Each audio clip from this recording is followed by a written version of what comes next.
proud is supposed to equal positive and conceit is supposed to equal negative. But proud certainly can move into conceit and arrogance and haughtiness. But at the root of all of it, proud is having to do with self. So if I say I'm so proud of my son, I have deep pleasure, satisfaction, and self-respect regarding my son and his achievements, his possessions, his connections. I am so proud. It's a self-satisfaction that feel like you have something to do with, which kind of takes away from their accomplishments, actually.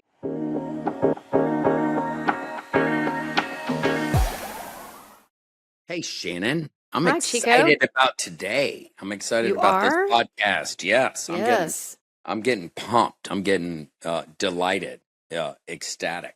You know? Delighted. Okay, Yes, it's good.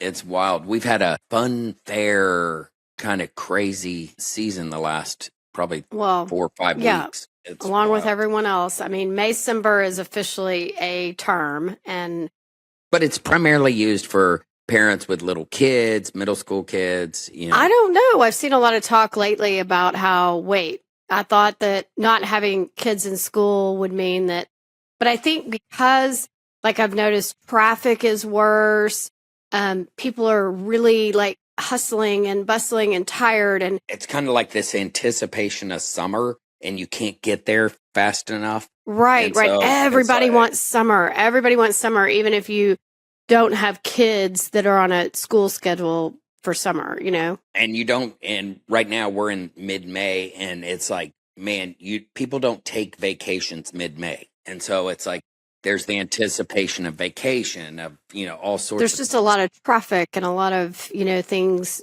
just everything is amped up. So, one. I think sometimes, although it isn't nice today, but yesterday was nice. This past week was nice. We sat outside last night. You're ready for summer to be here, and the longer days, the enjoyment of fellowship and friendship, and you're still in the grind. And so I think and some of that is it. my birthday's in May. I And know. Happy so birthday, Shannon. thank you. Along Celebrated with it. Mother's Day and everything else and graduations. And so, we're going to talk a little bit about today. I have some things to add from both of our sons probably, but concerning that. But I told them both basically that there would come a time in June where I would call them in to celebrate me because they were both apologetic about, oh gosh, we had so much going on and Beck graduated and all that thing, which is why I'm wearing my orange today. If you can see, I'm wearing it in honor of Beck graduating from the University of Texas. So I'm wearing my burnt orange. But I said, don't worry, because they were like, we're sorry we missed. And I said, don't worry, I'm going to call you in June. I'm going to Celebrate make you you. celebrate. Yeah. So they were sweet, but Well, that is sweet. I told you at the beginning right here. It's like, man, I'm excited about this podcast. I want to give people a heads up. We put out little 1-minute clips on social media and stuff like that. I hope people listen to this podcast, because I'm also thinking we're going to get some 1-minute clips, and if you just hear 1 minute of what we're saying, especially me, you might be really offended. And so right. I am. Because I might offend you if you hear just this little tidbit. But if you listen to the whole podcast, I think you will really, hopefully, our goal and our desire is that you'll get something out of this. But I was thinking, I haven't even given you the heads up that I'm going to offend some people today about what we're talking about. one, I think that we are doing this podcast based on some very recent kind of events. And so it is not a personal, it's not a personal attack on anyone or anything. It is just observation and kind of opinion of our own personal experiences. So I say that first. So hopefully people will listen and not be offended, because it's just kind of one of those agree or disagree or whatever it is. It's just kind of one of those things. But also, you have been wanting to pick a fight for the past 48 hours. So with somebody. So are you coming in that way?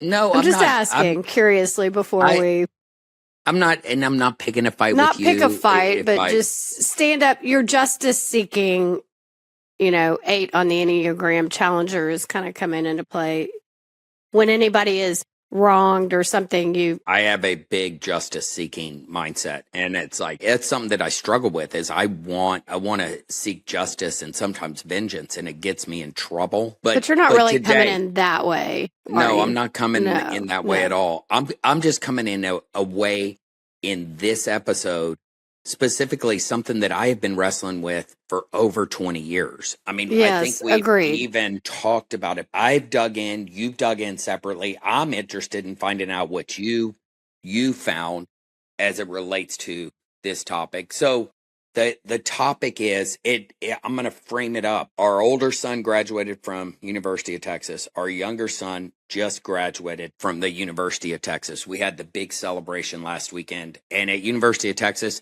it's a long deal. It's like, That's why you say that is it's like a 4-day extravaganza. You have to get there on Wednesday usually, and you don't leave until Sunday afternoon. I mean, it is just a thing.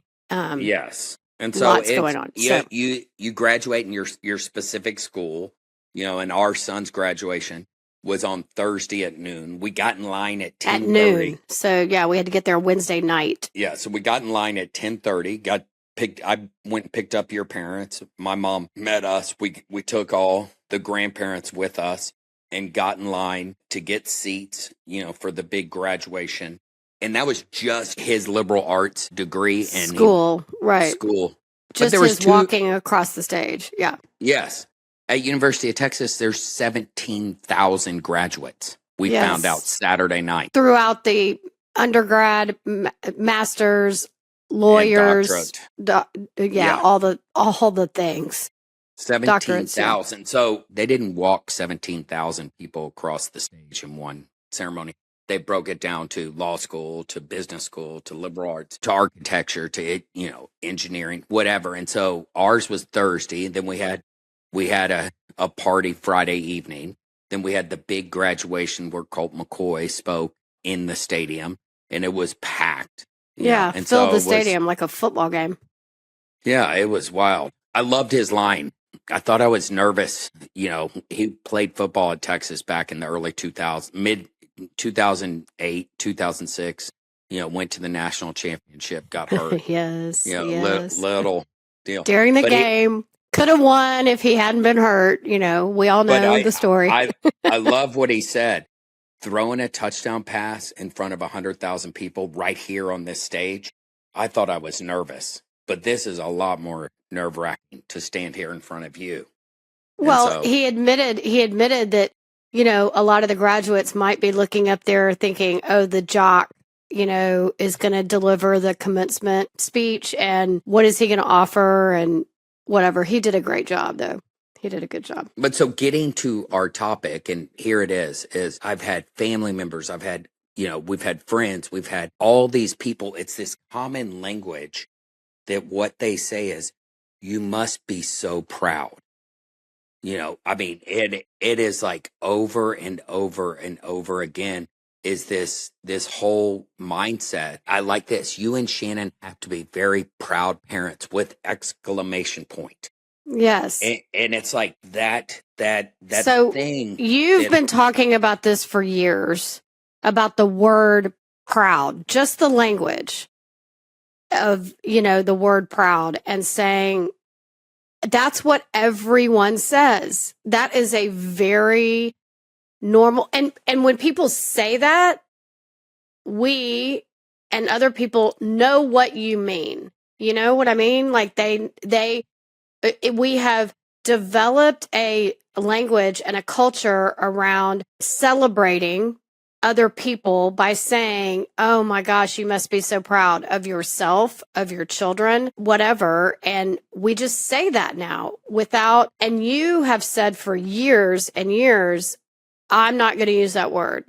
And it's kind of annoying, because not necessarily annoying to me, because I know you and I know how you do things. I mean, you used to not want to say you were a Christian because Christian only appears in the Bible, what, 2 times? Three. I was going to say two, but so 3 times. And instead you would say, I'm a follower of Christ, part of it would appear a little bit like your pot stirring personality. You know what I'm saying? I mean, Yeah, the that's just chiseler in me. not Yes. even the chiseler, just like, But just the pot stirring. I understand. just, I'm going to say that. And so when people would say, oh, are you proud? You'd say, no, I'm not proud because I don't say I'm proud. I say I'm encouraged or I'm excited for, my child or Delighted. myself or delighted or whatever. And the phrase, you have to be very proud parents, is telling. It's not just an observation. It's almost this is what I get against. And I think that's what you're saying about me pot stirring. It's almost this social expectation, even mild pressure.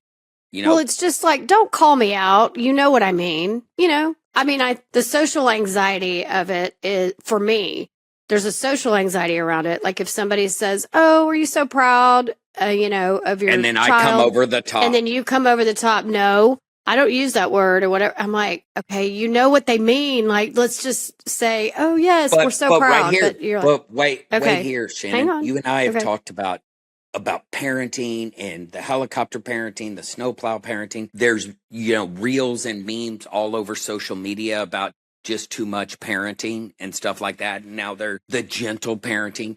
But, it's almost this thing when they say you must be proud parents. It's like great child outcome equals great parenting equals parents deserve credit. Pride is it's like our Western It's one of the cultural- 7 deadly sins is pride. Oh, huge. But it's crazy. It's almost embedded in our culture. Yes. Children are And so- seen as an extension and products of their parents. So when we were going to talk about this, I did just a little bit of research on the word proud. Can I do a little? Yes, do some breakdown of it. So because I have always had a little bit of not a sticking point, but when you have been so vocal about not using the word proud and then getting kind of bristly when people use it. I've worked on that. I have. I know. I'm just setting this up for, I admit that I couldn't understand why you couldn't just let it go. Go with the flow. With the flow.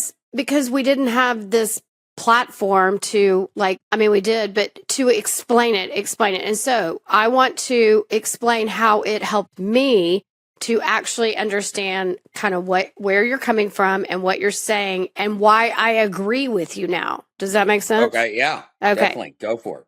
So the definition of proud, not pride, because I specifically looked up, we know that proud and pride are the same, probably like root, whatever, but I wanted the definition of proud because if I'm going to say that about somebody, I want to know what it is. So the definition of proud, one of them is a feeling of deep pleasure, satisfaction, or self-respect regarding achievements, possessions, or connections. Okay, so in that definition, in all the definitions of proud, they really had to do with yourself. Yeah. Who is it? Who's at the center? Me, right. The key aspects of proud, okay, are satisfaction and pleasure, self-respect, arrogance, and magnificence.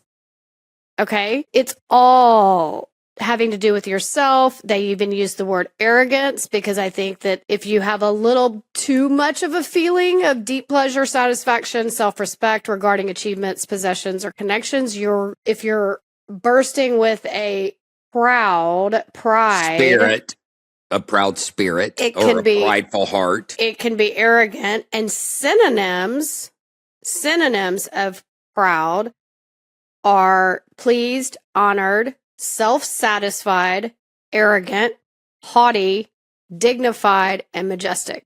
Okay, so with all those pleased, honored, self-satisfied, arrogant, haughty, they throw in those synonyms. So obviously, it can be a negative connotation. Like, I think proud is supposed to equal positive and conceit is supposed to equal negative. But proud certainly can move into conceit and arrogance and haughtiness. But at the root of all of it, proud is having to do with self. So if I say I'm so proud of my son, I have deep pleasure, satisfaction, and self-respect regarding my son. Does that make sense? Oh, 100%. And his achievements, his possessions, his connections. I am so proud. It's a self-satisfaction that feel like you have something to do with, which kind of takes away from their accomplishments, actually, if people can track with that. Oh, it totally does. And it's embedded in our culture. You know, I'm so proud of you. It's become the default emotional currency for celebrating others. I mean, just think about that. The default emotional currency for celebrating others. That's huge. You know, but most people mean it. I think they mean it warmly and generously, but it's embedded with this unconscious assumption that that our identity, when we're talking about our kids, is wrapped up in the child's achievement. Right. And it reflects back on the parents. I posted something on my social media with pictures from graduation because I am so grateful. Delighted, joyful. Yes, I've chosen the word grateful because I am grateful for how he has handled his life, how he has achieved, how he has connected and made friends. And I'm so grateful for the human being that he is, and both my children or whatever. And so right there, if you think about that, your gratefulness, that their success, Beck's success, says something about them and about God and about who God made him to be. It doesn't say anything about Shannon West. Your gratefulness, your delight, your joy, your encouragement is putting it back on, you know, that person. But pride, that puts the success something of is about me. You know, that's why it's so damaging. And then Shannon, it's just like, I got so much going on right now. As like we've all been in, you know, not all, but I'm going to assume you've been at a church service, a wedding, and they've read 1 Corinthians 13:4-8. You know, love is patient and kind. Love is not jealous or boastful or proud. You know, it's like we really want to love our kids. It has nothing to do, we can't be proud. But it's just become embedded in our cultural stuff, and it feeds everything to point back about self. And that's why it's kind of like, it just gives me ripples. It's like people use it over and over and over again. Right. And it crosses this line of like privacy versus exposure. Like everyone can agree that you don't want to put your young children, babies and young children on social media right now. I mean, there are laws in certain states about that. Everybody's so protective of their online presence and everything else. And so that got me thinking that I'm not that this is true and not that this is a great example, but maybe Beck didn't want me to show pictures of his graduation. I mean, you know, it's kind of his accomplishment. It's his success. It's his graduation. You know, and so he that gets may me not back. He may not want to boast or, you know, show pride in that way. I mean, he may not want that, but I wanted that for him. And then I have to be honest with myself about anyone at any time that has not been super supportive of a family member in the past. You kind of I want to highlight my gratefulness. Truly, that is my reason for, if you go on my social media, of course, I post a ton about this podcast and our business, but about our kids, I haven't posted a whole lot. I want everyone to know how grateful I am for the human being that he is and all that kind of stuff. But it can come off as I can't control anyone's reaction or action to what they read about me. And they could consider it me, you know, being boastful about that. That's cool. And last week, hopefully I can make this connection. Last week we did this, toast at his fraternity house with his 50 fraternity brothers and the parents, and you came up with the idea, hey, what's the worst advice you got in your 20s and stuff like that. And right, instead of the best advice, you do the worst advice. Yeah. That was based on my friend's podcast. Well, my friend's husband in Atlanta called The Worst Advice I Ever Received. If you have a chance to listen to his podcast, Sean Taylor, it's really good, but that's where the idea came from. Yeah, and we got to have dinner with him. And so I love the idea. And I got up in front of, 150 people and just read out what a lot of the parents sent. And it was great, and it was funny, and it was like, hey, stay at your job for 5 years, get the first job that's offered to you, those kind of things. You'll have time to travel later in life, You should have it all figured out by the time you're 25, Yeah. I mean, just, and it was funny, but I ended with the best advice I got, over 30 years ago. Right. Being before kids, before all this. And it's like going back to you and Shannon must be so proud as parents. It's like all of a sudden I'm taking credit for Beck's success. It's natural when it's used that way, and people use it all the time. I mean, in family, oh, I'm so proud of you for being 36 years sober, right? Just whatever.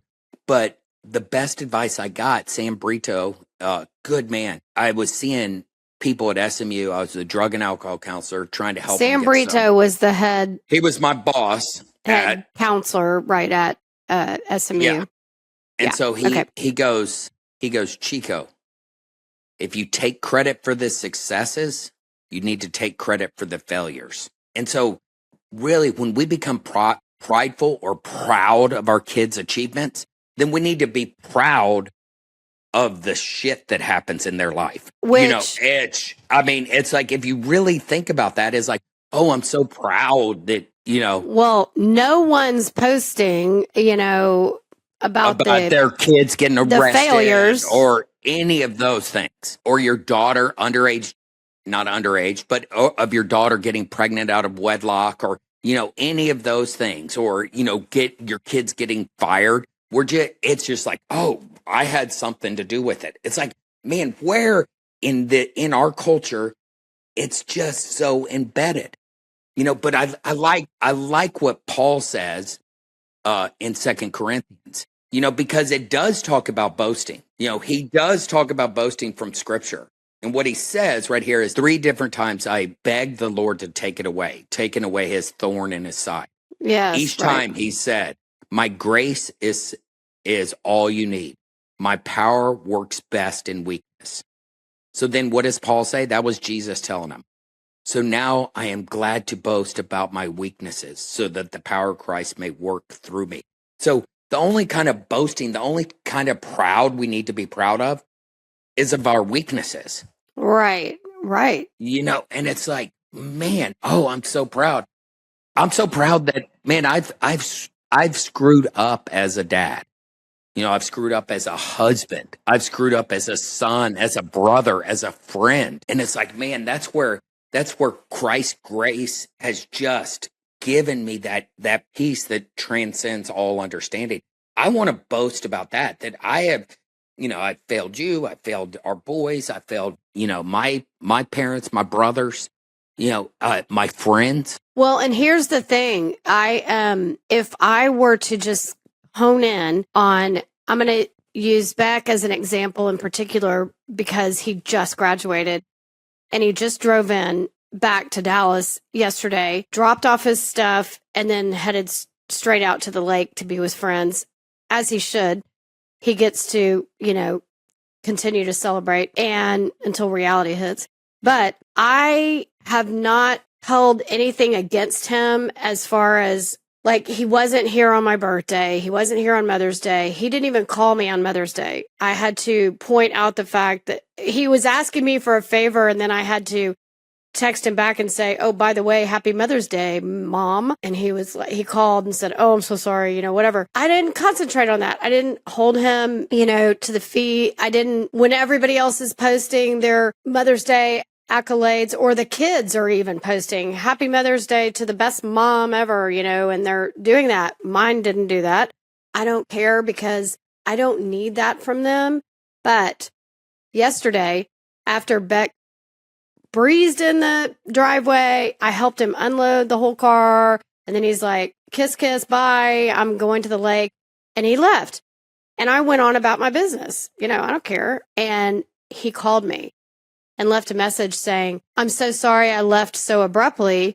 I just wanted to thank you for helping me unload the car. And, thank you for everything. And I'll be back, to help you next week, whatever you need me to do, whatever. Just left me a message. I was like, okay, there it is. I'm not proud of him. Okay. Normal would be like, I'm so proud of Beck for calling me and, saying he was sorry. I'm so grateful at the person that he is. He had that own personal conviction that he needed to go ahead and call me. And then he had the guts to call me because I'm so grateful that he has developed into that type of person that feels a conviction and then thinks, you know what? I'm going to own it. I'm going to own it. It was a failure. The way I plowed into town and kind of didn't thank my mom and let her just do all this stuff. That was a failure, not a success, not something to post on social media about guess how selfish my son was or whatever. But the fact that he called me because he was convicted by it and he owned it and then he, acted on it. I'm so grateful. Well, Yay. and I would even say some other words that are cool to use. I love grateful. Grateful just sums it up perfect. Delight. I just personally like that word. I don't like Yeah. the word delight. It reminds me of a candy or something. I don't know. But Okay, anyway, go ahead. but I like this definition of delight: a response to something beautiful that you're witnessing, not claiming. Right. Okay, joy, Yes. an outward emotion I like joy. oriented towards the person and their flourishing. Rejoicing, a celebratory posture that points upward and outward, not inward. Excitement, an energized response to something happening outside yourself. But I love your story, Shannon, is because it's like it is. That's once again, I'm going to go back to it's so embedded in our culture. The word proud, you must be so proud. And it's like, how come? What did I do? I didn't do it. I didn't go to University of Texas. It's like people would say it for our older son too. It's like, I'm, they've been really good athletes. They're both 6 feet tall. I'm 5'7". I'm a short little guy. I mean, they've been successful because not me, because God gave them the gift of freaking 6 feet and speed and hammer. And it's like, what am I rejoicing in? I think that people really need to dig deep because when we realize as a parent, we obviously want to support our kids through their successes, but we also want to support them through their failures. But how do we Bam. support? Wait, say that again. Okay. Say that again. We obviously want to support them through their successes, but we also, I think deep down, I think every parent wants to support their kids in their failures also. But if you really look at the whole world and social media, people are only supporting the successes out loud. And so I think supporting the learning how to embrace and support the failures takes yourself out of the equation. And so on the very, very small example that I gave about Beck realizing that he had kind of come in abruptly and left abruptly and whatever, that was kind of a failure. I'm just calling that a failure, whatever. Yeah. But self-absorption. My response to that was to support him through that. He called and left a message because I didn't answer the phone. I called him back and I said, oh, thank you so much for acknowledging that, but it's all right. You're And forgiven. you didn't Like, shame them or guilt trip them or do any of that thing. no. And And so, and that's the difference. That's the beauty. And see, people really struggle. It's so culturally embedded. You know, I have good friends. I've been in the field of behavioral health for my whole adult life.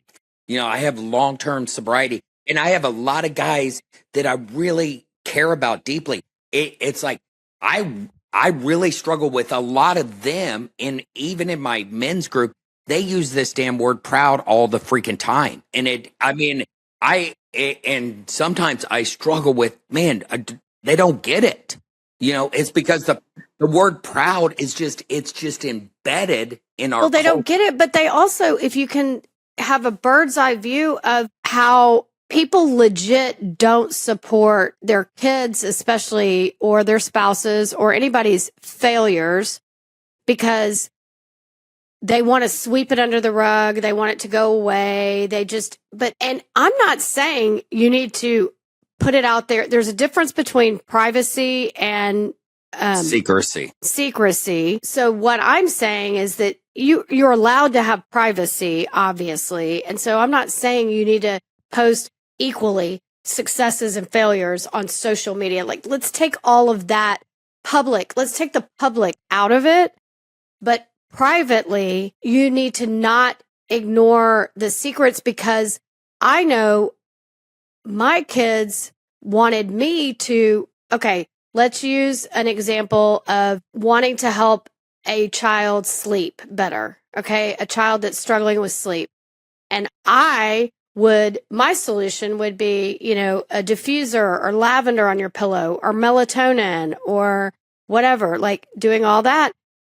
And to try to make it go away and try to make it happen. And then to have the child be like, you are not supporting me in this failure to sleep. And I'm sorry, I'm not making sense probably. You're not but, making sense. I know. I'm sorry. I mean, and so it's like, so let me get back to what I'm saying is let me just Yeah, get back okay. to it's like Okay. I'm not faulting, some of my dear friends, my family members that use this word all the time because it is so automatic. It's like breathing, it's like blinking your eyes. It has become the go-to word. But when you really I like what you said earlier, when you step back and take a bird's eye view, what it is, it's really, as parents or whoever it is, you often feel that your child's succeed is actually something psychologists call basking in reflected glory. Right. And it Reflective can glory. Like it's and it like they're a yeah, mirror of your yeah. That it's success. like And that's what I guess I was just I'm trying to maintain privacy with the example, but it's the failures we need to bask in mirrored failure too. I mean, like, acknowledge it and help support through everything. And I think parents do, but when it's a situation that they're not going to be proud of themselves, then they tend to just kind of put it to the wayside. And I'm just saying, from a bird's eye view, how do you think that you do this in psychotherapy? Like, how do you think that makes the other person feel if somebody was doubling for them? If somebody was mirroring their emotions and they would be thinking, my parents are so disappointed that they don't even want to talk about this. And they don't want anyone else to know that I have done X, Y, or Z. They don't want to admit that I have done this or I have failed in this way. They don't want anyone to know. How does that make the person feel? They're ashamed of me. They are, do you see what I'm saying? Oh yeah. I'm not even sure. Yes, I think that's a great question. How does that person, if it's Beck, since he just graduated, how is he feeling? But it's really, I think the bigger question is pause long enough and I understand how come people say you must be very proud. I mean, it's their only language. It's the only thing they really know. It's they're really trying to Well, show there's a love. universal understanding of what that Yes. means. You're And, not, and, you're being and they're positive. really Yeah. and they're really trying to show love. Okay. I'm not saying that. But if I really believe that love is patient, love is kind, it is not boastful, it is not proud. Another version, the ESV version, it is not arrogant, because being proud is arrogant, and we see that all the time. And here's the crazy thing: when people say that, it's matching their moment of really encouraging you. And if I'm not proud, if me or you aren't proud of our son, they might even be thinking it with me kind of dropping those haymakers, coming in and being the pot stirrer. It's like they might be thinking there's something wrong with me or wrong with the relationship, And so it's like I'm just trying to put it out here on this platform now of I'm not going to respond. I don't use that word. I'm going to go, yeah, I'm rejoicing. I'm excited. I'm so delighted in the young man that he's becoming. I know. Yeah. And And I appreciate those responses and I get them, but they sound a little strange coming from you. But how so? I mean, I'm just curious. I just think the word, like, I'm rejoicing, I'm delighted. It just sounds funny coming from a manly man, but it's good. I'm grateful. So I've responded with gratitude. I love that, that I'm grateful. I just think for me, the word proud feeds the ego. Yeah, it does. It does. And the other words you're using definitely take that out of it. And so that's good. It just takes some getting used to. That's all I'm saying is that it's just taking some getting used to. And because that's the universal language is you must be so proud. And, I hope people hear this and think, oh, yeah, I could see how that could be about me and not about the person. And obviously we can't change, the universe from using those words. But anyway, it's been a good exercise for me to practice gratitude because great things come out of gratitude. Practicing gratitude is a well of greatness and joyful feelings and things like that. And proud and pride is not going to produce the same joy and gratitude and feelings. It's not going to produce the same feelings, right? Right. And so you and I have heard this sermon by Tim Keller.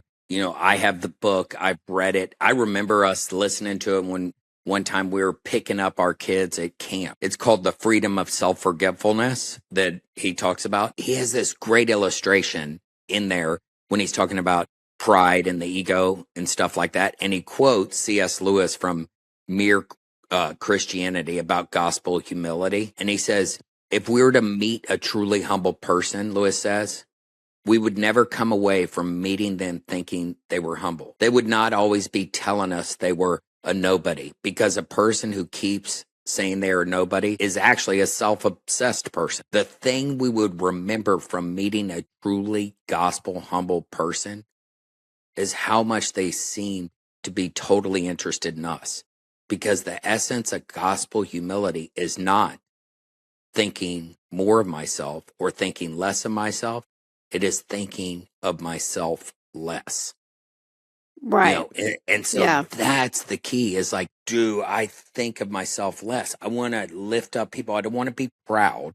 If I do boast, I want to boast about my weaknesses. We have people that are going to put some clips together on this podcast. And, if they get a little clip, it might stir them up. I'm trusting I think the it's process. good. Yeah. I mean, it's good. I don't think we've said anything. I don't think it's offensive at all. Okay, good. But try not to use the word proud. Yeah. It's a self-awareness of Yes. that. Yes. Okay. So I'm proud of you, Chico. Please don't be. Please don't be. I'm not. I'm definitely not. Okay. All right. Okay.